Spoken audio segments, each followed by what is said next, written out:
Est-ce que c'est mieux de streamer avec deux PC ou de jouer et streamer sur le même PC? C'est une question qui revient très souvent et il n'y a pas de réponse toute faite. Ok, c'est bon, il n'y a pas de réponse, fin de la vidéo.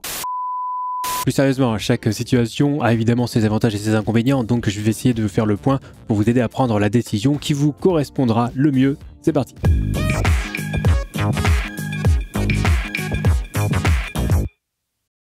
Hello YouTube, c'est Tom, je suis ravi de vous retrouver sur cette chaîne entièrement dédiée à tout ce qui touche de près ou de loin au streaming. Donc si le sujet vous intéresse, n'hésitez pas à vous abonner, activer la cloche.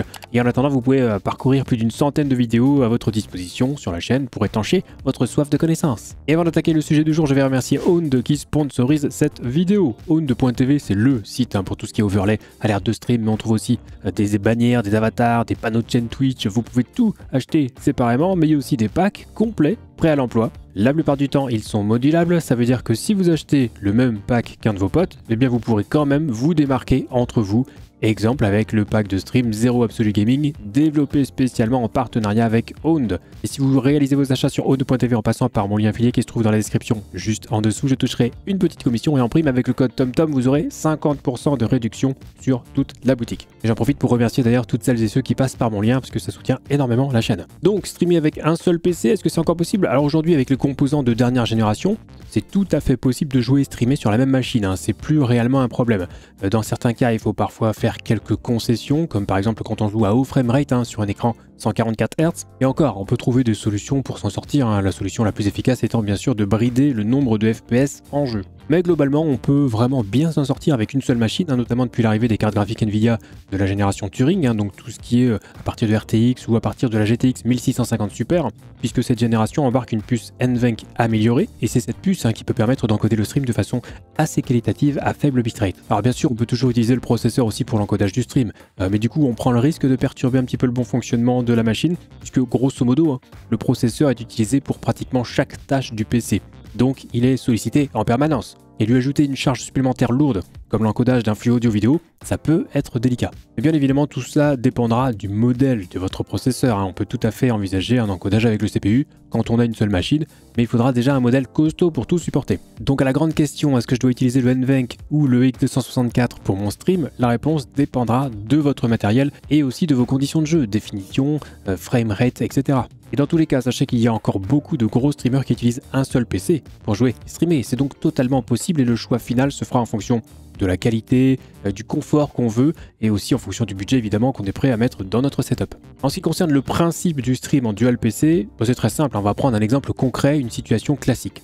J'ai un PC de jeu ou une console de jeu et un PC de stream. Je vais donc utiliser une carte ou un boîtier d'acquisition pour récupérer l'image et le son du PC de jeu ou de la console et envoyer le tout vers le PC de stream.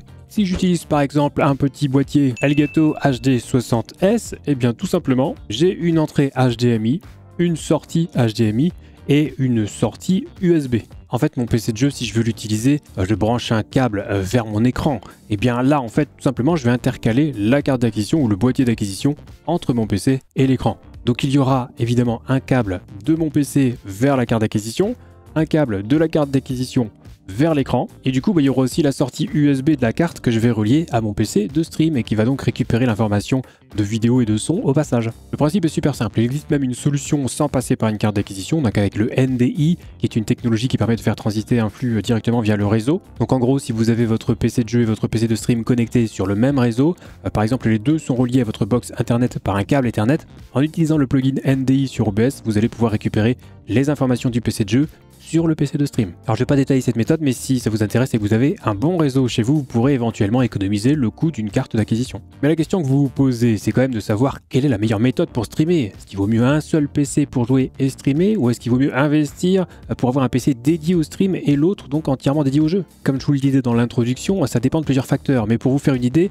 je vais vous détailler les avantages et les inconvénients de chaque méthode. Donc en ce qui concerne le mono PC, déjà au niveau des avantages, c'est que la configuration est quand même très simple. On branche webcam, micro, on configure OBS et on peut lancer un stream directement. On peut pousser un petit peu en utilisant VoiceMeter pour séparer les pistes audio, mais ce qu'il faut retenir, c'est que tout se fera sur une seule et même machine. Donc vraiment, on peut difficilement faire plus simple à mettre en place. Deuxième avantage, c'est qu'il n'y a pas de matériel supplémentaire qui est requis, dans le sens où vous n'aurez pas besoin d'une carte d'acquisition si vous jouez et streamez sur la même machine, donc un coût en moins Notez que je prends pas en compte le fait d'avoir 2 écrans, même si entre nous, hein, je pense que c'est le minimum quand on veut un petit peu de confort pour la gestion de son stream, hein, que ce soit la partie technique ou le simple fait d'afficher le chat, le dernier follower, ou d'avoir les outils de modération à portée de clic. Et au niveau des inconvénients, il y en a un majeur, c'est qu'on va avoir un impact sur le jeu. Ça c'est obligé, la carte graphique est utilisée pour faire des calculs qui vont permettre de faire tourner le jeu, mais aussi pour gérer l'affichage sur l'écran. Donc la carte graphique n'est pas sollicitée que par le jeu. D'autres éléments peuvent en avoir besoin si vous lancez un stream en simultané, rien que pour afficher le retour sur OBS par exemple. Et même si vous utilisez l'encodeur NVENC, hein, qui n'est donc pas une partie du GPU utilisé pour les jeux, je le rappelle, l'encodeur aura quand même besoin de puissance pour fonctionner correctement, donc si toute la puissance est déjà utilisée par le reste de la carte graphique, ça peut perturber l'encodeur et donc générer des saccades sur votre stream, sans compter que certaines options de l'encodeur NVENC vont carrément utiliser les cœurs CUDA, donc vraiment pour le coup la partie du GPU utilisée pour les jeux. D'ailleurs en général on conseille plutôt de ne pas activer ces options, hein, sauf si vous avez vraiment de la marge au niveau de l'utilisation de votre carte graphique, et pour ceux que ça intéresse, les options en question sur OBS ce sont le pré-réglage en qualité max, la prédiction look ahead et les améliorations psycho-visuelles, il y en a 3. Deuxième gros inconvénient, c'est l'impact sur OBS. A l'inverse de ce dont on parlait juste avant, le jeu lui-même ou carrément d'autres programmes peuvent venir perturber OBS et cela peut se répercuter ensuite sur votre stream, même si ce phénomène est limité par le fait de lancer OBS en mode administrateur. Mais bon, c'est logique, OBS tourne et utilise un petit peu d'autres CPU et un petit peu d'autres GPU, donc si d'un coup l'un de ces éléments est très fortement sollicité, ça peut provoquer des perturbations, c'est logique. Autre inconvénient, c'est la gestion du stream qui va être un petit peu moins pratique. Si je veux passer du jeu à OBS pour modifier un élément, je prends le risque de faire sauter le jeu ou de couper le son, il faut s'attendre à tout quand on fait un Alt Tab pour passer d'une fenêtre à l'autre. Donc même si en théorie avec une source capture de jeu sur OBS, ou avec un Stream Deck pour soulager, si j'ai besoin de faire autre chose et de quitter temporairement le jeu, ça peut potentiellement causer quelques problèmes. Et enfin, dernier inconvénient de la solution Mono PC, c'est que si jamais le jeu plante ou que l'ordi crache et qu'il faut redémarrer, forcément ça va couper le stream, au moins le temps du reboot. C'est évident, mais bon, ça c'est vraiment un des gros points faibles de la configuration Mono PC, même si, bon, c'est vrai que ça arrive relativement peu souvent, heureusement. Et pour le Dual PC, au niveau des avantages, il y en a un majeur, c'est qu'on va pouvoir soulager le PC de jeu. Le fait de déporter une tâche aussi lourde que l'encodage sur une autre machine, ça va vraiment permettre de séparer les tâches. Le PC de jeu fait tourner le jeu, le PC de stream s'occupe du stream, c'est aussi simple que ça.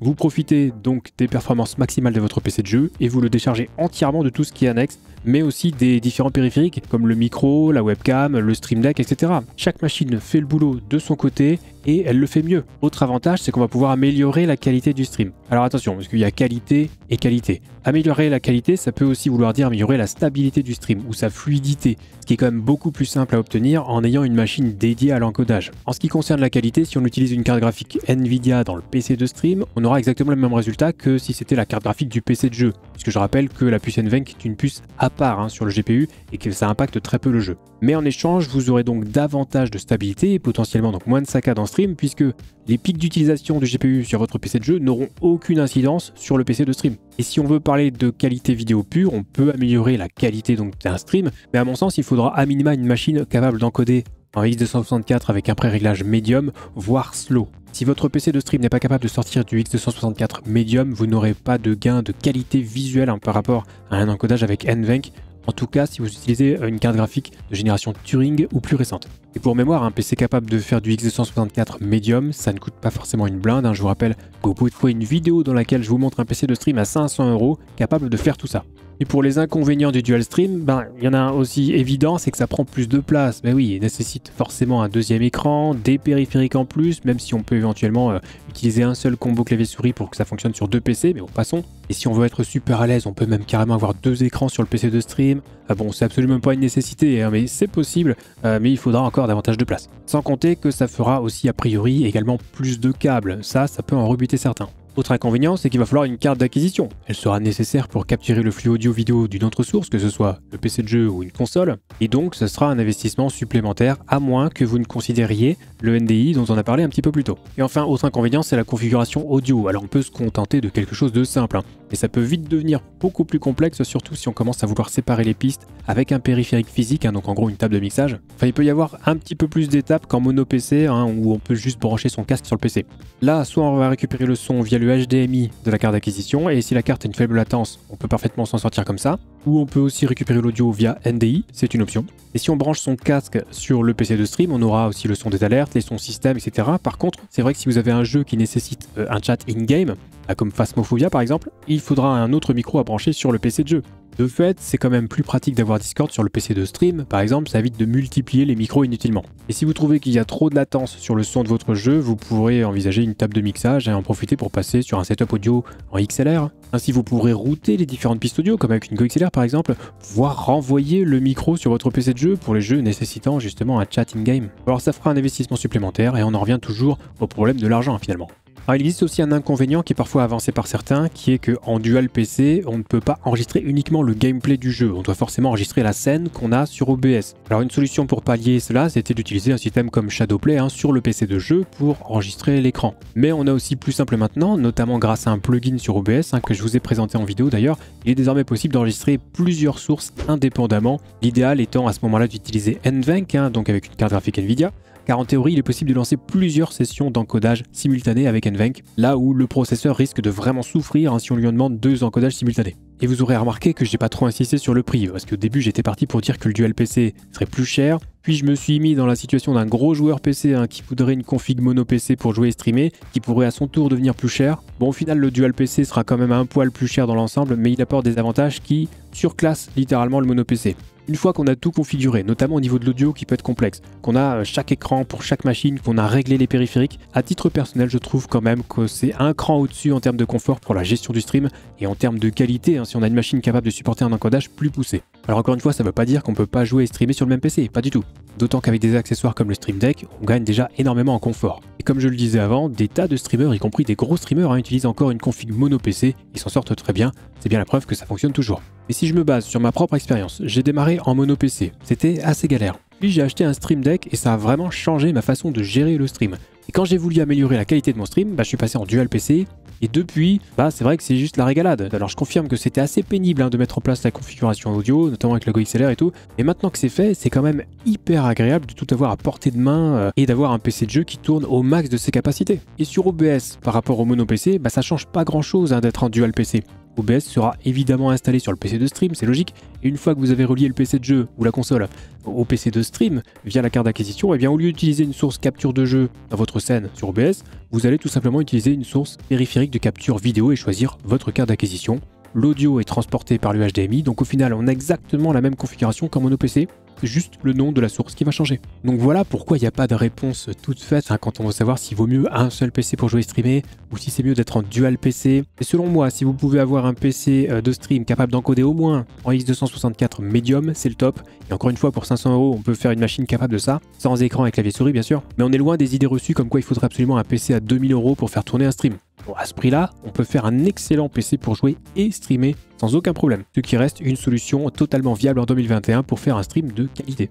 Donc voilà pour toutes les infos, c'était un petit peu long mais il y avait pas mal de choses à dire au final. J'espère que la vidéo vous aura plu.